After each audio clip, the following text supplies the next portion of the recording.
De 1935 para trás, História da Bíblia Sagrada. Hoje, a Bíblia é o livro mais lido do mundo, traduzida para centenas de línguas. Existem hoje diversas traduções da Bíblia em português. Nova versão internacional, revista e atualizada, revista e corrigida, nova tradução na linguagem de hoje. Basta escolher qual tradução se adapta melhor à sua leitura.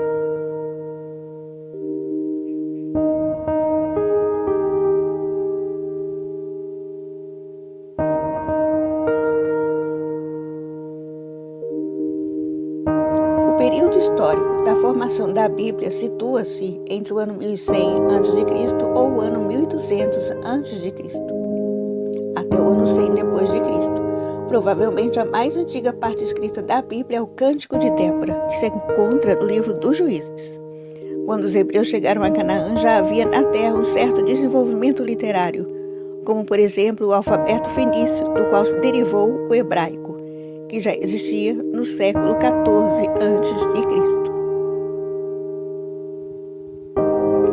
A parte mais antiga da Bíblia remonta do período hebraico, pré-hebraico, no ano 1100 a.C., quando a escrita ainda não estava bem definida e é oral.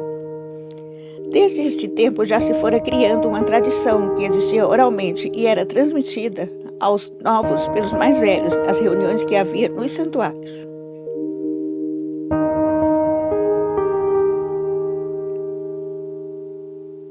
Como dissemos, essas histórias iam sendo passadas oralmente de pai para filho dos santuários. Acontece que nem todos iam para os mesmos santuários, o que motivou a existência de pequenas diferenças na catequese do norte e na catequese do sul. A tradição do sul foi chamada de javista, pois Deus era tratado sempre por Javé. A do norte se chamou eloísta, porque Deus era tratado como Eloi. A tradição oral existiu até os tempos de Davi, quando foi escrita a tradição javista. Meio século depois foi escrita também a eloísta.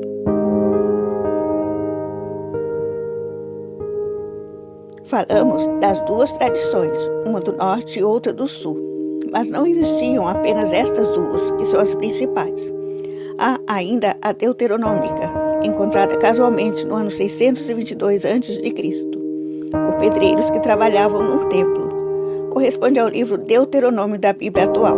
Após esta surgiu a sacerdotal, nova compilação das catequeses antigas de Israel, datada do século VI a.C.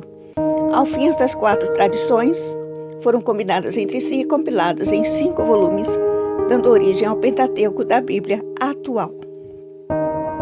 A partir de Josué, a tradição continuou oral, para ser escrita somente por volta do ano 550 a.C., e foram escritas do modo como o povo contava.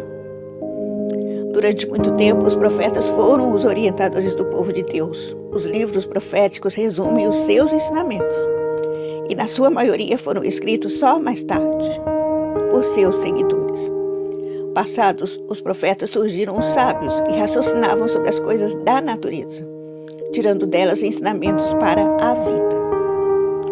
No tempo de Cristo e dos apóstolos, o livro sagrado era apenas o Antigo Testamento. O próprio Jesus Cristo se baseava nele em suas pregações. E ele mandou apenas pregar e não escrever.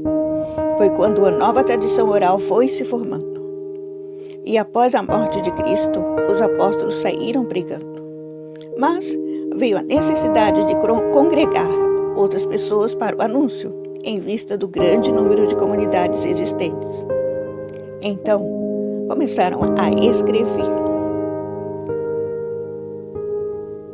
No século IV, a Igreja se reuniu em um concílio, o Concílio de Nicéia, e uma das tarefas era organizar o cânon, ou a lista de livros sagrados considerados autênticos. Neste concílio, os livros foram estudados e se investigou quais os que sempre foram lidos nos cultos e sempre foram considerados legítimos. E se estabeleceu a ordem ainda hoje conservada. O motivo pelo qual alguns livros foram postos em dúvida era a grande quantidade de livros apócrifos, que fazia com que se duvidasse dos verdadeiros.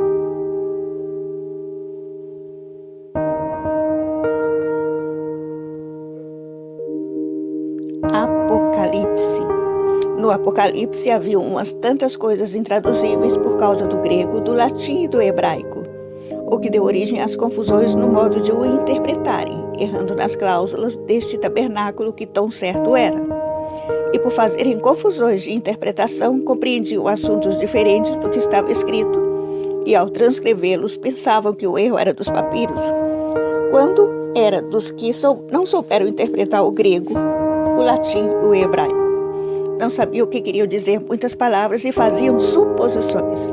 Pode ser isto, pode ser aquilo, e escreviam de acordo como admitiam que fosse, errando por não terem certeza daquilo que estava escrito. Por isso o Apocalipse está variante em muitas coisas, umas muito certas, outras tantas não. E por que não o compuseram bem claro? Bem claro estava, mas aos tradutores é que faltava devida competência. Tinham muita, mas precisavam ter ainda mais para se aprofundarem no grego, no latim e no hebraico. Por não se aprofundarem nestes alfabetos, nestes idiomas, nestes modos de escrever, é que uma infinidade de coisas passaram despercebidas e transcreveram o que não estava escrito.